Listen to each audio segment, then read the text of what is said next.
Labis ang pag-aalala ng mga kaanak ng dalawang nawawalang Pilipinong camera crew na kasama ng Jordanian journalist na si Baker Abdullah Atiani. Dahil sa pagkawala ng grupo, muling nabuksan ang issue kung dapat na nga bang iban ang mga foreign at local media na mag-interview sa mga bandidong grupo.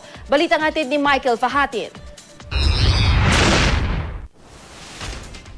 Ito ang larawan ng dalawang Pilipinong kasama ng Jordanian journalist na si Baker Abdullah Atiani na nawawala sa Holosulu. Sila sina Ramilito Maiwat Vela at Roland Mapalad Retriro.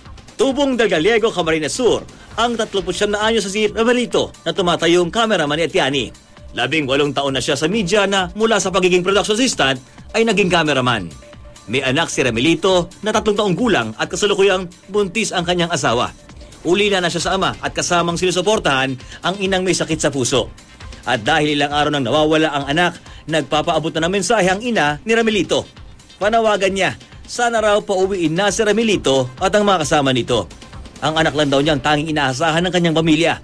Nagtatrabaho lamang daw ito at kahit delikado ay nakikipagsapalaran para lamang sa kanila.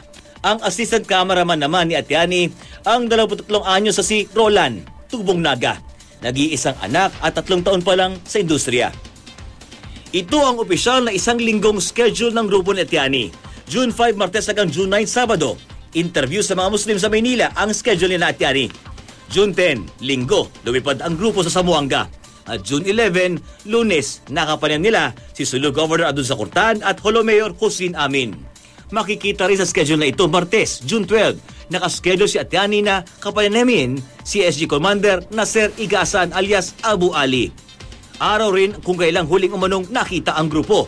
Sa ngayon, hindi pa malinaw kung natuloy nga ba ang panayam sa SG Commanders. Lalo't hanggang ngayon, nananatiling nawawala ang grupo ni Atiani.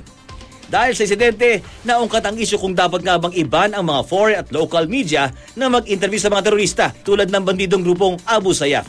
Pero ayon sa Malacanang, I would imagine that some media groups will have a problem with that. That will have to be discussed if the proposal reaches us. Under our law, it's not allowed.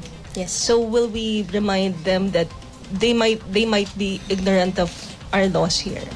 The moment that you arrive, not just in our country but in any foreign country that you go to, you should be on guard for possible.